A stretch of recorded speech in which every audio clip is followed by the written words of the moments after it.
आज की कहानी, पत्नी का सम्मान। निधि, तुम भी कहाँ जरा सी बात लेकर बैठ गई। कम से कम तुम तो समझो। अगर मैं ऐसा न कहता तो लोग मुझे जोरू का गुलाम समझने लगेंगे। आखिर मुझे भी तो अपने परिवार के सामने अपना सम्मान बनाए रखना है। अरविंद निधि को अपनी बात समझाते हुए बोला, ये कैसा सम्मान है अरविंद, जो मेरा अपमान करने पर मिलता है। मेरे सम्मान की जिम्मेदारी किसकी है फिर? कितनी घटिया सोच है तुम्हारी। अपने सम्मान के लिए मेरा अपमान कर रहे हो। निधि अरविंद की बात का जवाब देते हुए बोली, यार, तुम औरतों की यही तो समस्या है। छोटी सी बात को रबर की तरह खींचकर लंबा कर देती हो।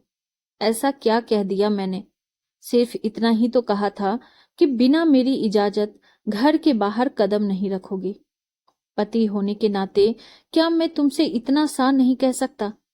अरविंद अपनी बात को सही ठहराते हुए बोला, अच्छा, सिर्फ इतना ही कहा था? निधि ने प्रश्न भरी नजरों से अरविंद की तरफ देखा, पर निधि को जवाब देने की जगह वो दूसरी तरफ मुंह करके सो गया। इस बार अरविंद निधि को जवाब देने के मूड में नहीं था, क्योंकि वो जानता था कि वो गलत है। लेकिन निधि, उसकी आंखों से तो नींद कोसों दूर थी। कितनी बुरी तरह से लताड़ा था अरविंद ने उसे, जैसे उसका कोई अस्तित्व ही न हो। अपनी माँ और बड़े भाई के सामने अपनी टेक दिखाने के लिए किस तरह से उसे बातें कर रहा था। एक पल भी नहीं लगाया कहने में कि अगर बाहर कदम भी रखा तो तुम्हारी टांगे तोड़ कर रख दूंगा। भला कोई इस तरह अपनी पत्नी से बात करता है? अब समझ में आ रहा था कि इस घर में उसकी जेठानी जानकी क्यों दबी दबी सी रहती है। बात सिर्फ इतनी सी थी कि शाम को जेठानी जानकी और निधि रसोई में काम कर रही थी। उस समय जानकी की 3 साल की बेटी राशि बाहर बरामदे में खेल रही थी। सासू माँ भी वहीं बैठकर अपनी आस पड़ोस की महिला मंडी के साथ पंचायत कर रही थी। अचानक खेलते खेलते राशि बरामदे में बनी हुई सीढ़ियों पर से नीचे गिर गई। हालांकि सीढ़ी 2 ही थी, लेकिन नीचे रखे गमले से उसका सिर टकरा गया और उसके सिर पर चोट लग गई। इस कारण राशि जोर जोर से रोने लगी, लेकिन सासू माँ से ये भी नहीं हुआ कि जाकर उस बच्ची को उठा तो ले। जब तक जानकी दौड़ कर बाहर आई तो देखा कि राशि के सिर से खून बहने लगा है। ये देखकर जानकी ने अपने पल्लू से उसके सिर को दबाया ताकि खून बहना बंद हो। तब तक निधि भी बाहर आ गई, लेकिन तभी सासू माँ बोली, अरे कुछ नहीं हुआ है। जो दोनों की दोनों काम छोड़कर बाहर आ गई हो। ये देखकर जानकी तो कुछ न बोली, पर उसकी आंखों में आते आंसू बहुत कुछ बोल गए। ये निधि से बर्दाश्त नहीं हुआ। वो तो शुरू से ही बागी स्वभाव की रही थी। वो बोली, अम्मा जी, राशि को कितनी चोट लगी है। देखिए, खून भी बह रहा है। उसे अस्पताल लेकर चलिए। अरे कुछ न हुआ है इसे, लड़की जात है। इस छोटी मोटी चोट से कुछ नहीं होता। लड़कियां तो पल जाती है। थोड़ा सा नारियल का तेल लगा दे, सब सही हो जाएगा। कहकर अम्मा जी अपने महिला मंडी से फिर बातें करने लगी। लेकिन निधि से ये बर्दाश्त नहीं हुआ कि अपनी ही पोती को रोता देखकर उनका दिल नहीं पसीज रहा, जबकि उसका खून तो रुकने का नाम ही नहीं ले रहा था। और ये तो सिर की चोट अलग है। वो आनन फानन में अंदर कमरे में गई, अपनी अलमारी से कुछ पैसे निकाले और बाहर आकर जानकी की गोद से राशि को ले लिया और पैदल ही नुक्कड़ की तरफ चल दी। नुक्कड़ पर पहुंचकर वहां से ऑटो कर राशि को अस्पताल लेकर गई और उसकी मरहम पट्टी करवाई। लेकिन इधर सासू माँ गुस्से में भर चुकी थी। उन्हें बिल्कुल अच्छा नहीं लगा कि उनकी सखियों के सामने उनकी बहू ने उनकी बात काट दी और अपनी मनमानी करती हुई घर के बाहर निकल गई। जब तक निधि राशि का इलाज करवाकर वापस आई, तब तक अरविंद और उसके बड़े भैया सुरेंद्र घर आ चुके थे और सासू माँ ने उन्हें हर बात नमक मिर्च मसाले में के साथ परोसी थी। जैसे ही निधि राशि को लेकर घर में घुसी, वैसे ही अरविंद ने उस पर चिल्लाना शुरू कर दिया। तुम्हारी हिम्मत कैसे हुई अम्मा की इजाजत के बगैर घर के बाहर जाने की? थोड़ा सा इंतजार नहीं कर सकती थी जो अकेले ही घर के बाहर निकल गई? हम लोग आ ही तो रहे थे घर पर। उसकी बात सुनकर निधि एक पल के लिए तो हैरान रह गई। तब तक जानकी भाभी आकर राशि को उसकी गोद से ले गई। फिर वो अरविंद से बोली, राशि के सिर में चोट लगी थी, वो दर्द के मारे तड़प रही थी। ऐसे में क्या तुम लोगों का इंतजार करती रहती मैं? कितना खून तो बह चुका था उसका। अरे तो थोड़ी देर में कुछ न होता उसे, जो मेरे मना करने के बावजूद घर के बाहर निकल गई। इतनी औरतों के सामने बेइज्जती कर दी मेरी।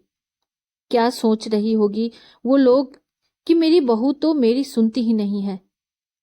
सासू माँ बीच में ही बोली, आपको लोगों के सामने अपनी इज्जत की पड़ी है। आप राशि की दादी हैं। मेरी जगह राशि को लेकर तो आपको भागना चाहिए था, लेकिन आप तो। बस करो तुम, बराबर अम्मा को जवाब दिए जा रही हो।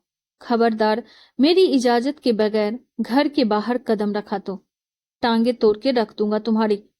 औकात में रहना। अचानक अरविंद जोर से चिल्लाया। निधि हक्की बक्की सी उसे देखती रह गई। अरविंद का ये रूप तो उसने शादी के 3 महीने में कभी उसने देखा ही नहीं था। मानती थी कि ये परिवार रूढ़िवादी था। सासू माँ को पोती पसंद नहीं थी, क्योंकि वो घर में पहला बच्चा पोता ही चाहती थी। इसीलिए कभी राशि से उनका खास लगाव नहीं रहा। पर इस तरह की भाषा भी परिवार के लोग बोलते हैं, उसे यकीन नहीं हो रहा था। अब खड़ी खड़ी देख क्या रही हो, जाओ अंदर। अरविंद दोबारा चिल्लाकर बोला।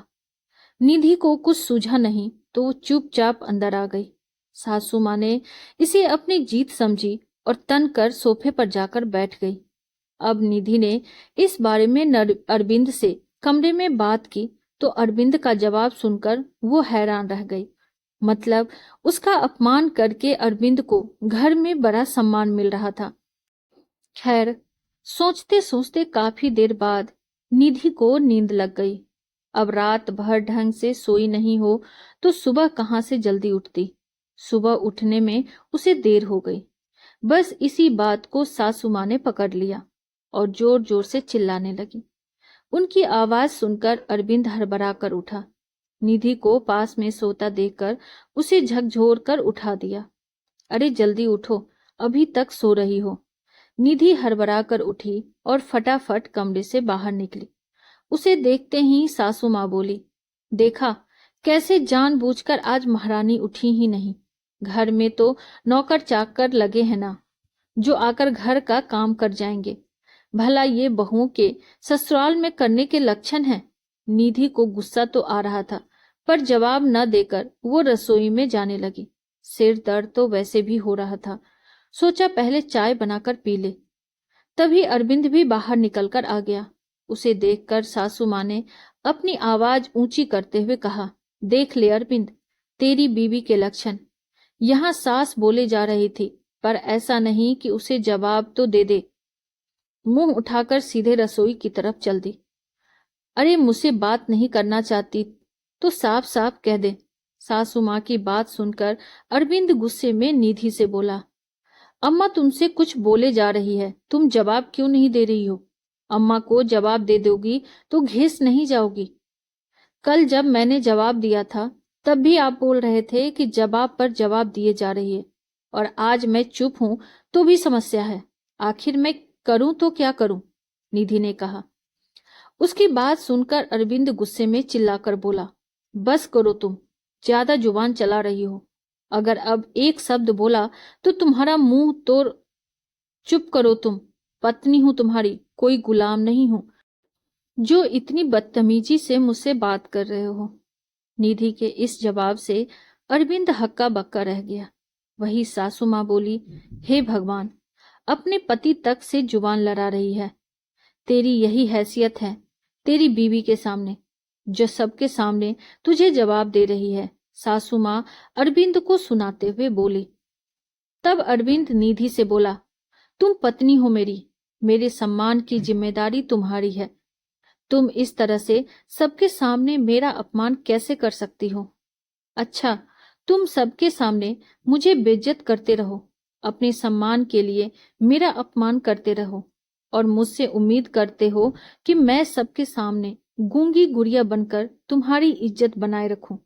इज्जत दोगे तो इज्जत मिलेगी, वरना जिस तरह की भाषा तुम बोलते हो वो भाषा मुझे भी बोलने आती है। निधि के इस जवाब से सब लोग हैरान रह गए। हालांकि उसके बाद अरविंद की हिम्मत नहीं हुई कुछ कहने की, क्योंकि निधि बराबर जवाब दे रही थी। उसके बाद निधि को तेज जुबान वाली बहू, बदतमीज बहू, कई तरह के नामों से नवाजा गया। पर क्या फर्क पड़ता है, कभी कभी अपनी इज्जत के लिए बेशर्म तो होना ही पड़ता है। आपको हमारी ये कहानी कैसी लगी कमेंट बॉक्स में जरूर बताइए, और ऐसी ही ढेरों सारी कहानियों के लिए वीडियो को लाइक, शेयर और चैनल पे नए हैं तो सब्सक्राइब करना ना भूलें। Thank you.